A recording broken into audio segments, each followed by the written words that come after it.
Captou aí? Então vamos prosseguir com a nossa série, o Sermão da Montanha. Como vocês já sabem, o Sermão da Montanha está registrado de uma maneira mais completa nos capítulos 5, 6 e 7 do Evangelho de Mateus. E eu me lembro que no domingo passado foi culto de Páscoa, nós fizemos uma pequena interrupção da nossa série, mas eu me lembro que na última mensagem, o tema da mensagem foi "Não mate o seu irmão", onde Jesus nos ensinou fundamentos, princípios de que se você se irá com seu irmão, é porque você já assassinou ele em seus afetos, no seu próprio coração. E hoje, dando sequência ao texto, nós vamos falar de um assunto que é muito delicado mesmo, um assunto que tem que ser tratado com temor, com muita misericórdia, que é o assunto do adultério. É sobre isso que nós vamos aprender nesta noite. E eu queria que você, por gentileza, abrisse comigo a sua Bíblia no Evangelho de Mateus, capítulo 5, a partir do verso 27. Nesse texto, Jesus vai nos ensinar sobre a ética sexual, segundo os padrões, os valores do reino de Deus. Mateus capítulo 5, a partir do verso 27. Assim diz o texto, palavras do nosso Senhor Jesus. Vocês ouviram o que foi dito: não cometa adultério. Eu, porém, lhes digo: todo o que olhar para uma mulher com intenção impura, já cometeu adultério com ela no seu coração. Se o seu olho direito leva você a tropeçar, arranque-o e jogue-o fora. Pois é preferível você perder uma parte do seu corpo do que ter o corpo inteiro lançado no inferno. Verso 30. E se a sua mão direita te leva você a tropeçar, corte-a e jogue-a fora. Pois é preferível você perder uma parte do seu corpo do que o corpo inteiro ir para o inferno. Apenas até aí, feche seus olhos por um instante.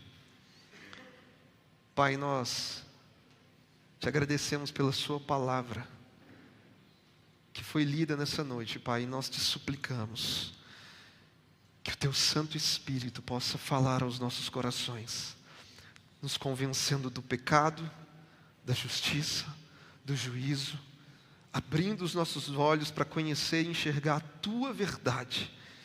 E que o teu Espírito, soberanamente nessa noite, possa conduzir cada coração presente aqui, Deus, de uma maneira soberana, a um processo de santificação, Pai.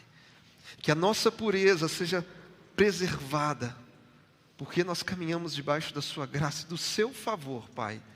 Que nessa noite possamos sair daqui mais uma vez edificados, confrontados em amor e restaurados, para a glória do teu santo nome, em nome de Jesus. Amém e amém. Como eu disse de manhã, eu durante a semana entrei em crise, porque eu não sabia qual o título que eu dava para essa mensagem. E eu compartilhei com minha esposa que eu pensei no seguinte título: Adultério, o desejo proibido. E ela virou para mim assim: para com isso, está parecendo nome de filme, está muito cafona isso, está muito obsoleto. Então o título para essa mensagem é o próprio mandamento: não cometa adultério. Não tem como pensar em algo diferente disso.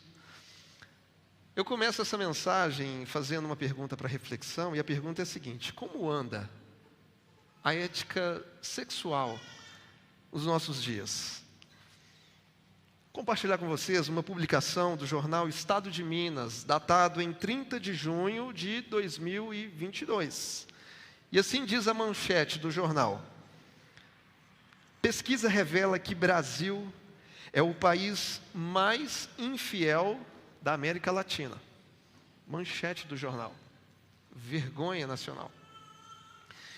E um trecho da reportagem diz o seguinte, abre aspas: a pesquisa mostrou que 62% dos brasileiros consideram a infidelidade algo natural até certo ponto. O motivo mais comum pelo qual os brasileiros cometem infidelidade é por motivos sexuais, que representam 50% das causas. A interação física é considerada infidelidade com maior frequência. Porém, 10% dos entrevistados não consideram como traição no caso de contratação de serviços de prostituição. E 6% não se sentiriam traídos por seu parceiro ao beijar outra pessoa.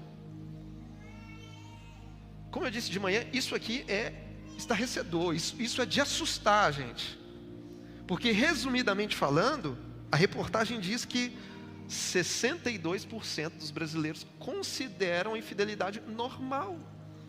Tipo assim, não tem nada a ver, não tem problema nenhum.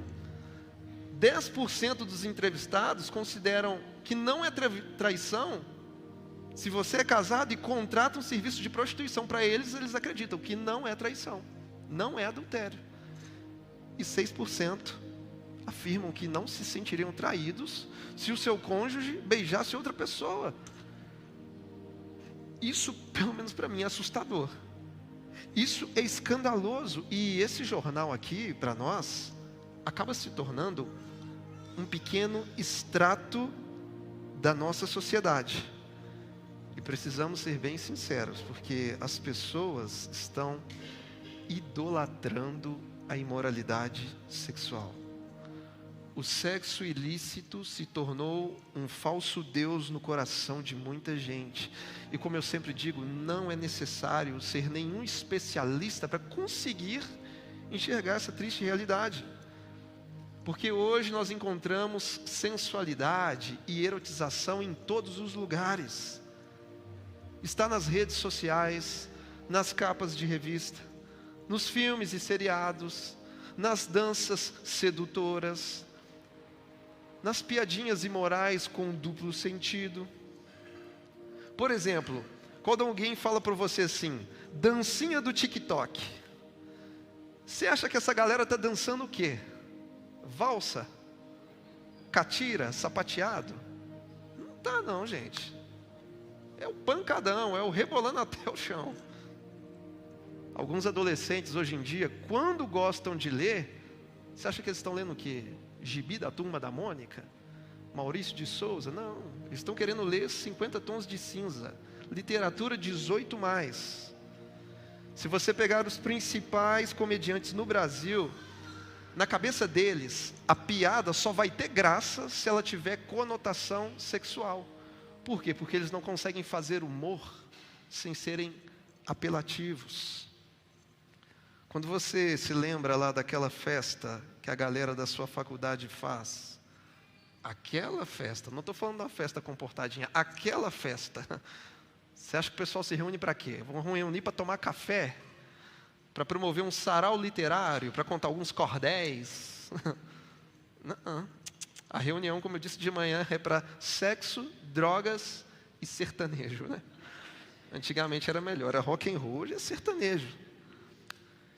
E se a gente fizesse um experimento social, pegássemos 30 jovens que ainda não tiveram um encontro com o Evangelho de Jesus e promovêssemos ali um grupo de WhatsApp, esses 30 jovens que não tiveram um encontro com o Evangelho, o que você acha que vai rolar nesse grupo, meus irmãos? Versículo da Bíblia? Você acha que alguém vai mandar de manhã cedo a narração do Salmo 23 na voz de Cid Moreira, o Senhor é o meu pastor? Você acha que eles vão publicar ali uma poesia de Fernando Pessoa? Não vai. O que vai rolar nesse grupo é o quê? Nudes. Sabe, como eu disse de manhã, pode dar parabéns para minha mãe se você está achando que eu nasci ontem. É o que vai rolar, é meme e nudes que vai rolar nesse grupo. Então, qual que é o problema de tudo isso? O problema é que a sociedade está banalizando o sexo. Está criando padrões de comportamento onde tudo é permitido. E aí, quando a pessoa se casa, ela está tão acostumada com essa mentalidade pervertida que ela acha que pode tudo no casamento. Inclusive, acha que pode adulterar. Infelizmente, essa é a ética sexual dos nossos dias. Meus irmãos, é inegável que existe uma luta cultural e uma luta espiritual. Ou seja, o mundo não vai cooperar com a nossa santidade, ele vai fazer de tudo por meio desse sistema para se opor ao processo de santificação que Deus nos colocou. Então preste atenção, eu e você, nós não podemos afrouxar os padrões de Deus para satisfazer a cultura da nossa época. Precisamos ser contraculturais, precisamos nos posicionar para a glória de Deus Pai. Agora, quando a gente olha para o texto que foi lido nessa noite, Jesus traz para nós um mandamento. E dentre os 10 mandamentos, nós temos o 7º que diz: não adulterarás. E nesse texto, Jesus está ensinando sobre a verdadeira ética sexual. E esse mandamento, para não cometer adultério, ele vale para todo mundo, vale para solteiro e vale para casado. Porque se não houver temor a Deus, uma pessoa casada pode se relacionar com uma pessoa de um outro casamento, ou então uma pessoa solteira se relacionar com uma pessoa casada. Então, é um mandamento que vale para todo mundo. E qual é a finalidade desse mandamento? A finalidade é preservar uma das coisas mais belas que Deus instituiu, que é o casamento. A finalidade é preservar a beleza de uma aliança matrimonial e, acima de tudo, preservar a pureza no coração humano.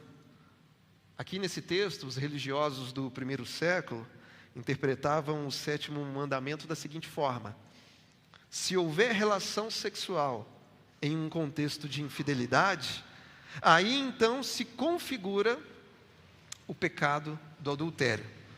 Mas se não houver a relação sexual, se não houver a conjunção carnal, então não está configurada a quebra do 7º mandamento. Ou seja, os rabinos, os fariseus, no tempo de Jesus, eles entendiam que o pecado de adultério ocorria apenas no ato da infidelidade sexual. Só que, quando Jesus chega, ele chega para interpretar corretamente o mandamento de Deus. E Jesus vai além da interpretação dos religiosos da sua época. Ele vai até a raiz, ele explica a essência do mandamento. E é por isso que ele diz, nos versos 27 e 28, ouvistes o que foi dito, não cometa adultério. Eu, porém, vos digo, todo aquele que olhar para uma mulher com intenção impura, já cometeu adultério com ela em seu coração. Aqui Cristo está nos ensinando que o desejo de adulterar e a prática do adultério diante de Deus são equivalentes. Então, se os rabinos entendiam que adultério acontecia apenas na infidelidade sexual, Jesus nos ensina que o pecado do adultério pode acontecer também em nossos corações, porque para Jesus abster-se do ato físico não é suficiente, tem que haver pureza dentro de nós. E quando a gente fala de coração, eu disse aqui uma vez que coração na Bíblia é algo muito sério. O próprio Senhor Jesus diz em Mateus capítulo 15 que do coração procedem os maus pensamentos, do coração procedem os homicídios, procede a imoralidade sexual, prostituição, furto, falsos testemunhos, blasfêmias. Por isso que Provérbios 4:23 vai dizer que sobre tudo que se deve guardar, guarde o seu coração, porque dele procedem as fontes da vida. E ainda no contexto do Sermão da Montanha, o próprio Jesus nos ensinou dizendo que felizes, que bem-aventurados são aqueles que são limpos de coração. E nós sabemos que quando a Bíblia fala de coração, ela não está se referindo ao nosso órgão que bombeia sangue. Ela não está falando de um sistema cardiovascular, mas ela está se referindo ao que podemos chamar de homem interior, a essência humana, aquilo que somos por dentro, o centro do nosso ser imaterial, a sede das nossas emoções. Portanto, olhar para alguém com intenção impura no coração significa olhar com cobiça. E a cobiça acontece quando eu desejo para mim aquilo que não me pertence. É olhar com desejo pecaminoso. É fazer sexo sem tirar a roupa. É despir em pensamentos alguém que não me pertence. É contemplar com o objetivo de satisfazer apetites sexuais interiores. Então, o adultério nasce de um olhar lascivo e de um coração contaminado, de um coração impuro. Só que aqui é importante ressaltar algo essencial. Esse mandamento que Jesus nos apresenta não se trata de um mandamento exclusivamente masculino. Porque alguém pode pensar assim, né? Já que Jesus disse que todo aquele que olhar para uma mulher, então, logo esse mandamento deve ser apenas para os homens, né? Não, nada disso. O que se aplica ao homem, também se aplica à mulher.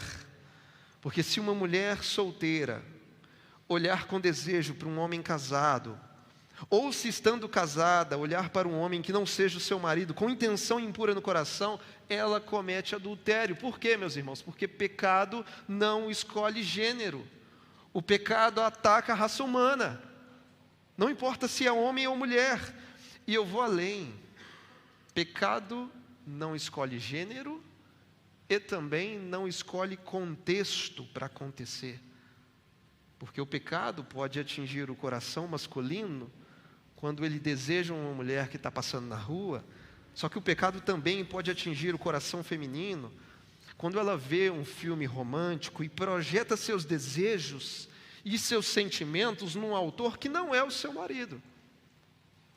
Outro exemplo para quem é casado e está aqui, para aqueles que são casados, se na hora da intimidade com seu cônjuge você pensa em outra pessoa, isso é adultério.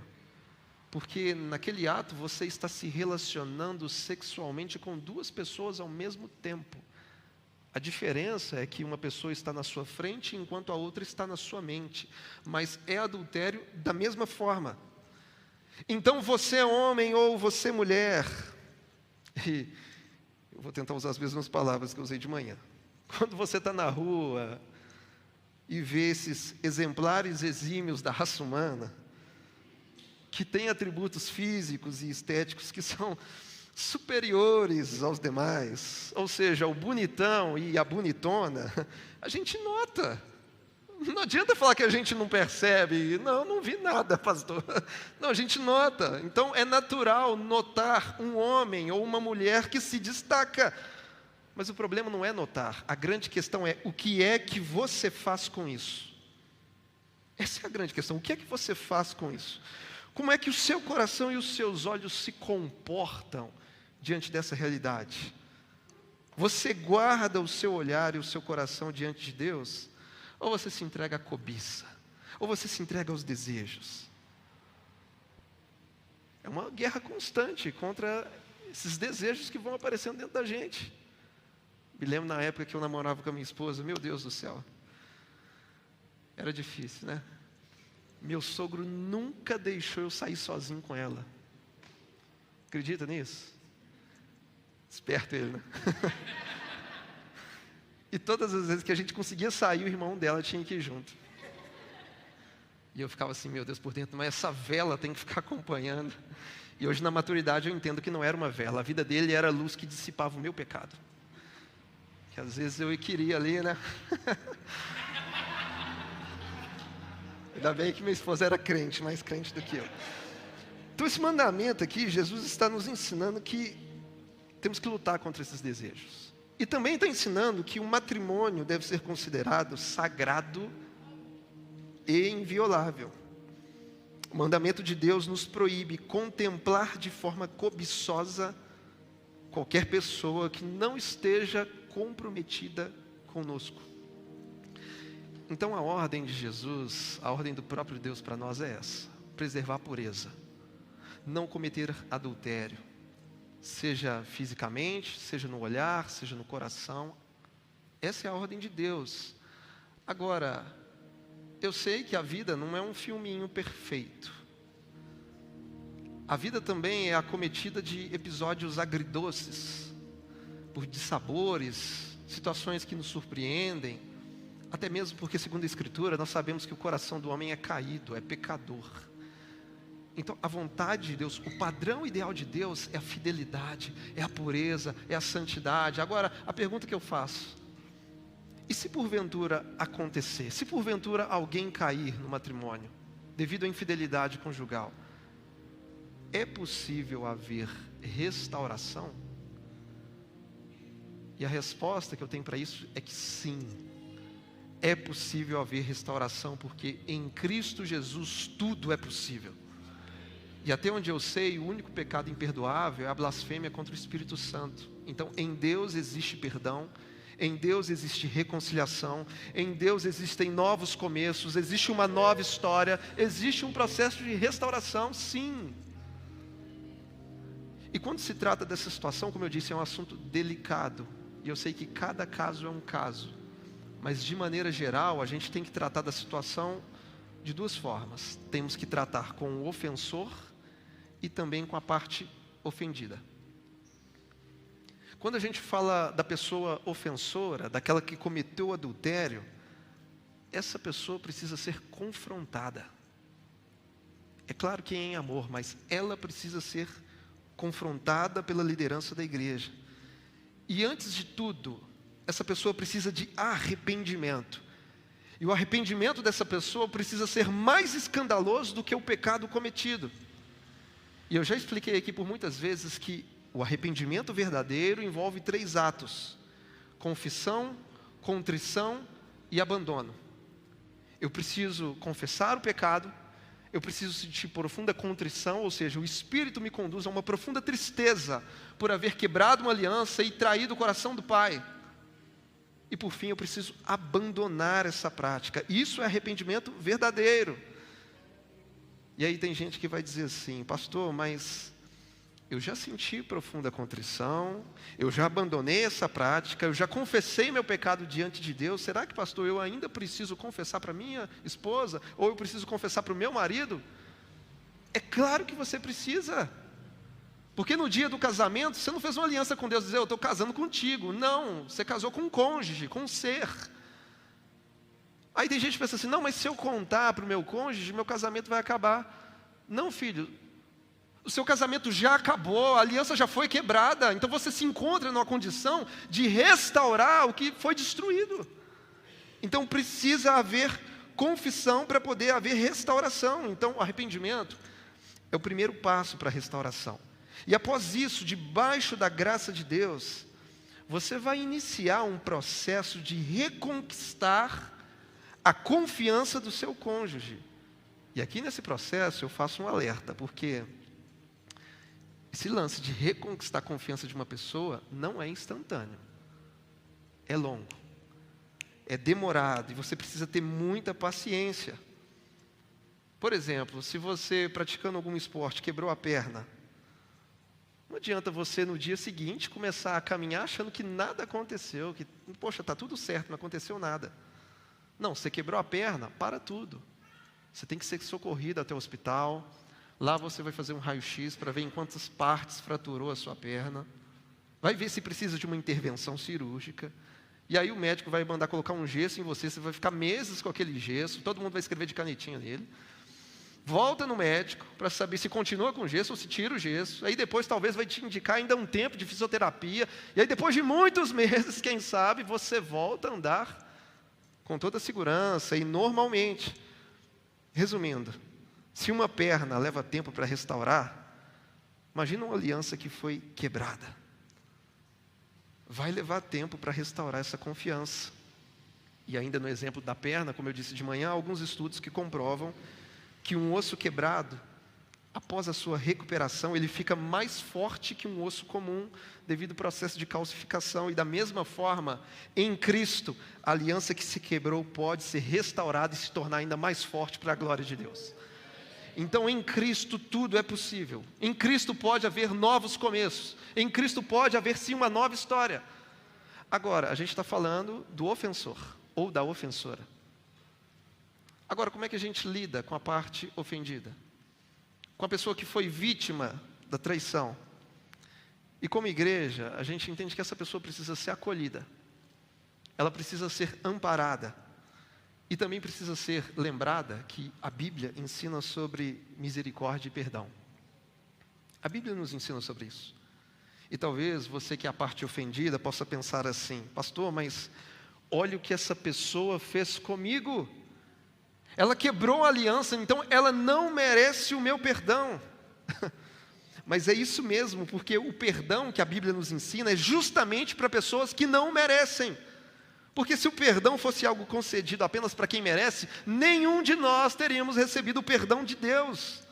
Então o perdão ele serve para isso, é para quem não merece.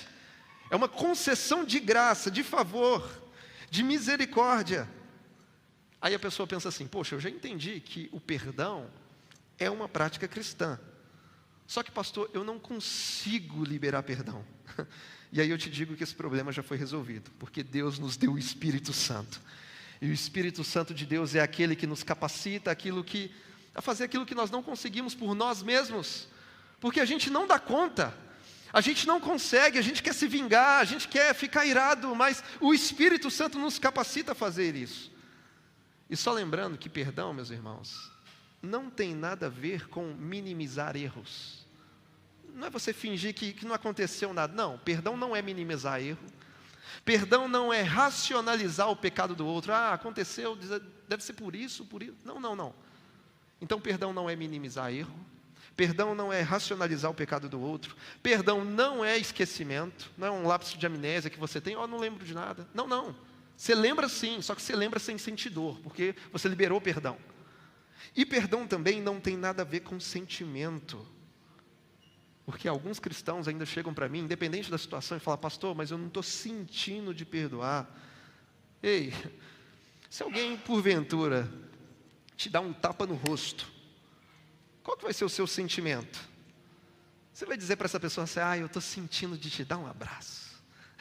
Eu estou sentindo de dizer que eu te amo. Não, o nosso sentimento é de dar de volta, um jab, dar alguma coisa, porque a gente fica irado, a gente quer pagar com a mesma moeda. Contudo, eu e você não somos governados por sentimentos, somos governados pela palavra de Deus. Portanto, perdoar não tem nada a ver com sentimento, mas tem a ver com obediência àquilo que Cristo nos pede em sua palavra. Você não é o que você sente, você é o que a palavra diz ao seu respeito. Você não é as suas emoções. Então, o perdão é uma manifestação de graça, porque você está concedendo algo a essa pessoa que não merece. Perdoar é jogar o lixo emocional fora. Perdoar é deixar para trás o passado, para curar o presente e reconstruir o futuro para a glória de Deus. Então eu volto a perguntar, em caso de adultério, é possível haver restauração? A resposta é sim, porque em Cristo tudo é possível. Tudo é possível em Jesus. E por fim, ainda nesse texto, Jesus ele faz um convite a todos nós. E qual seria esse convite? Um convite a assumirmos um compromisso radical. Porque o texto diz o seguinte, no verso 29. Se o seu olho direito leva você a tropeçar, arranque-o e jogue-o fora. Porque é preferível você perder uma parte do seu corpo do que ter o corpo inteiro lançado no inferno. E no verso 30, ele fala algo semelhante no que diz respeito à mão. E nesse texto, obviamente, Jesus está utilizando uma figura de linguagem. E por mais que seja óbvio, eu como pregador preciso dizer que se trata de uma figura de linguagem, porque senão pode parecer alguém na internet, ainda mais que o culto da noite é transmitido, dizendo que o pastor disse que Jesus é a favor da automutilação. Então, nesse texto, Jesus não está falando de automutilação, internet. Ele está ensinando através de uma hipérbole, de uma figura de linguagem que indica exagero, de que eu e você precisamos ser radicais contra o pecado. Ou seja, se a maneira com que você olha para as pessoas, ou toca as pessoas, te leva a ter desejos pecaminosos, então arranque esse comportamento da sua vida. Arranque essas práticas da sua vida para que você não seja lançado no inferno. Arranque isso de você antes que isso te arranque da comunhão com Deus. Afinal de contas, o cristão não fica flertando com o pecado. Não fica tomando meias medidas. Quando o assunto é pecado, o tratamento não pode ser gradual. Tem que ser radical. Tem que cortar na raiz. É um texto que nos fala de olhos e mãos. E o olhar indica desejo, enquanto mãos indicam ações. Portanto, cuidado com as suas ações. Se algumas ações no seu dia a dia, na sua rotina, estão te levando a pecar, arranque-as da sua vida. Porque o pecado sexual, ele sempre começa aos poucos. Pequenas ações, pequenas decisões, pequenas concessões que você vai abrindo até se atolar de vez no pecado. Cuidado com os seus olhos. Eu me lembro quando eu converti lá em Belo Horizonte, o nosso pastor de jovens, pastor Robson, ele sempre explicava para a gente o seguinte: fala assim, juventude, o pecado não está na primeira olhada, está no segundo olhar. Quando você olha a segunda vez, você pecou. E aí tinha aquela turminha bem cara de pau, né? Que falava assim, pastor, eu ainda estou na primeira olhada, eu ainda estou na primeira olhada, eu ainda estou na primeira olhada, eu ainda estou na primeira olhada. E quebrava o pescoço e falava assim, cara, vai se converter, rapaz. Tudo começa no olhar. Pode começar com aquela olhadinha, aquela espiadinha, aquele olhar de relance. Não foi isso que aconteceu com o rei Davi? Por acaso, ele estava ali no terraço da sua casa e ele viu Batseba no terraço adjacente. E o que aconteceu? Do olhar veio a cobiça e da cobiça nasceu o adultério. Mas tudo começou aonde? Tudo começou na maneira de olhar. Então entenda isso, o aspecto visual tem poder para provocar estímulos eróticos. Por exemplo, todo profissional de marketing sabe que sexo vende. É por isso que pessoas sedutoras são colocadas como suporte para vendas em todas as espécies de produtos. E por isso que existe tanto foco em imagens eróticas na TV, no cinema, na internet. Por quê? Porque sexo vende. A erotização, ela é atrativa aos olhos. Então, cuidado com o jeito que você tem olhado para as pessoas. Cuidado com os perfis que você tem acessado nas redes sociais. Cuidado com o zoom que você dá em algumas fotos. Cuidado com a escolha de filmes e seriados que você tem selecionado para a sua vida, para o seu tempo de lazer. Não coloque coisas más diante dos seus olhos. Cuidado para não cair e sucumbir no pecado da pornografia. E se porventura você tem enfrentado dificuldades nesse pecado, se abra com alguém, arranque isso da sua vida antes que isso te arranque da presença de Deus. Que o nosso coração se mantenha puro, que os nossos olhos não sejam indisciplinados. Então nesta noite, em nome de Jesus, decida fazer uma aliança com seus olhos, diante de Deus. O texto que foi lido hoje nos ensina que o cristão precisa levar a sério a sua luta pela pureza. Em outras palavras, Jesus está ensinando que a nossa santidade tem que ser protegida. Tem que ser protegida a nossa santidade. Afinal de contas, a gente se esforça para proteger tantas outras coisas. Certamente você é daqueles que colocam uma senha bem difícil para proteger as suas contas. A gente tem um telefone e a gente coloca capinha e uma película para proteger o aparelho celular. Nós somos capazes de fazer um seguro veicular para proteger o nosso carro. Nós somos capazes de colocar uma câmera de monitoramento para proteger a nossa residência, os nossos imóveis. Mas a pergunta que Jesus nos faz é a seguinte: o que é que estamos dispostos a fazer para proteger a nossa santidade? O que é que nós precisamos arrancar da nossa vida para proteger a nossa pureza?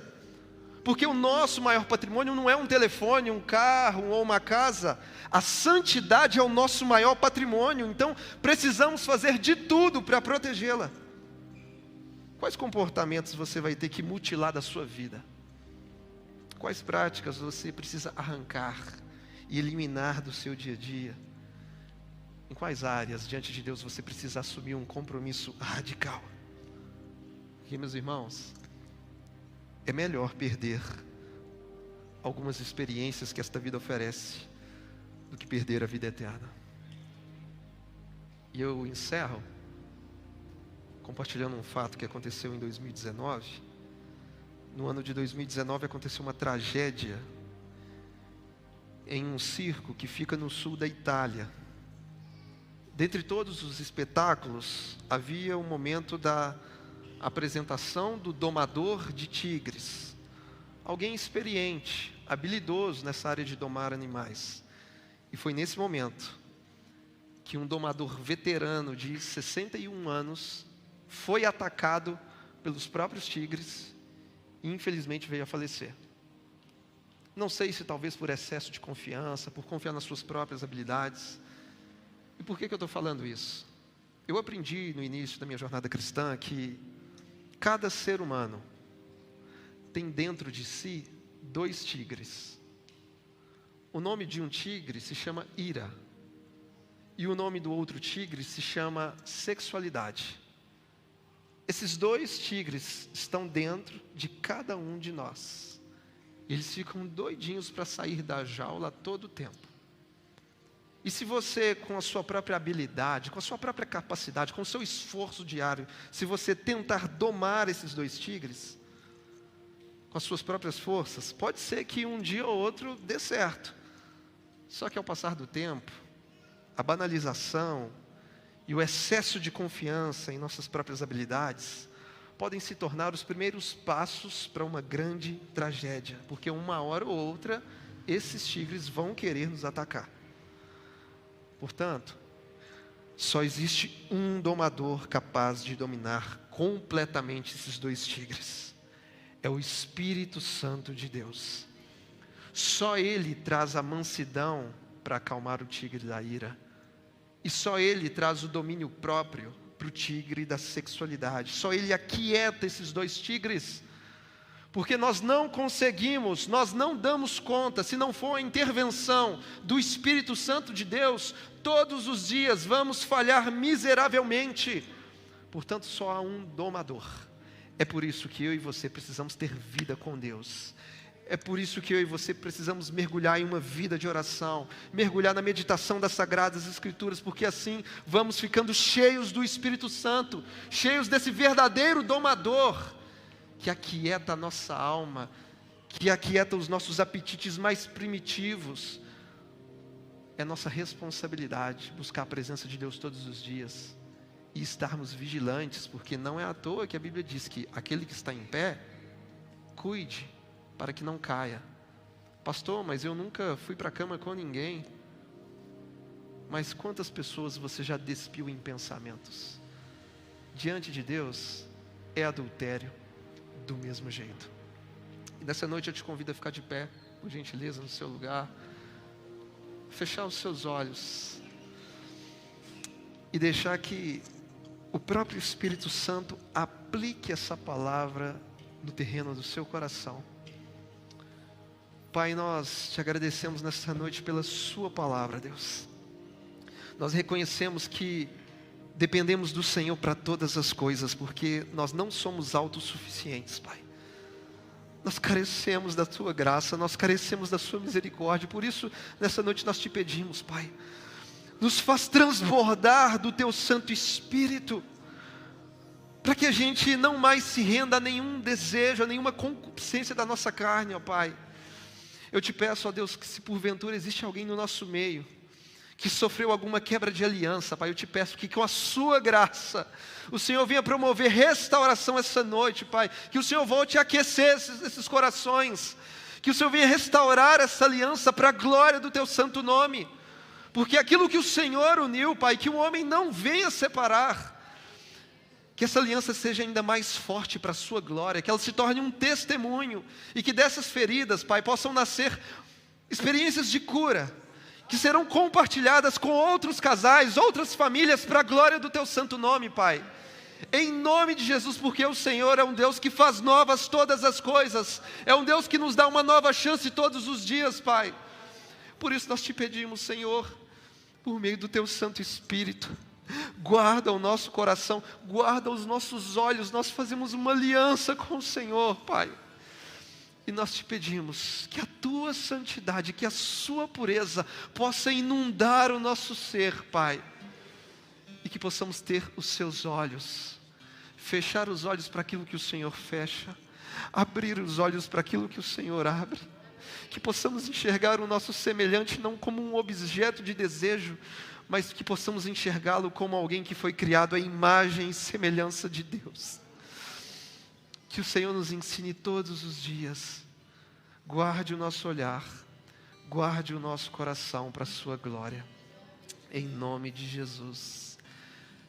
E ainda com olhos fechados, eu quero te convidar a repetir comigo uma oração dizendo: Senhor meu Deus, nesta noite, eu ouvi a sua palavra e ela gerou fé no meu coração. Por isso agora, eu me arrependo dos meus pecados. Eu creio com o coração, confesso com a minha boca que Jesus Cristo é o meu Senhor e o meu Salvador.